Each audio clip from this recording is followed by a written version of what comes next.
અંકલેશ્વર નગરપાલિકા, તાલુકા પંચાયત તેમજ હાંસોડ તાલુકા પંચાયતની 5 વર્ષની મુદત પૂર્ણ થતાં અંકલેશ્વરના પ્રાંત અધિકારી ભવદીપસિંહ જાડેજાએ વહીવટદાર તરીકે ચાર્જ સંભાળ્યો હતો। આ પ્રસંગે તેમણે નગરપાલિકા અને તાલુકા પંચાયતના વિવિધ વિભાગોની મુલાકાત લીધી હતી અને કર્મચારીઓ સાથે ચર્ચા કરી હતી।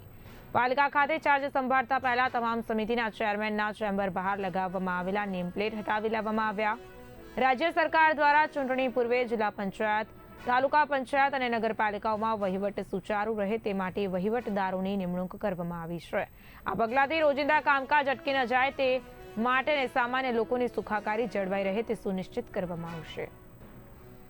અંકલેશ્વર નગરપાલિકા, તાલુકા પંચાયત અંકલેશ્વર તથા તાલુકા પંચાયત હાંસોડ ની 5 વર્ષની ટર્મ પૂર્ણ થતા પંચાયત વિભાગ અને અર્બન ડેવલપમેન્ટ ડિપાર્ટમેન્ટ દ્વારા જાહેર કરાયેલ ઠરાવ મુજબ આજરોજ અંકલેશ્વર નગરપાલિકા, તાલુકા પંચાયત અંકલેશ્વર અને તાલુકા પંચાયત હાંસોડનો ચાર્જ સંભાળેલ છે।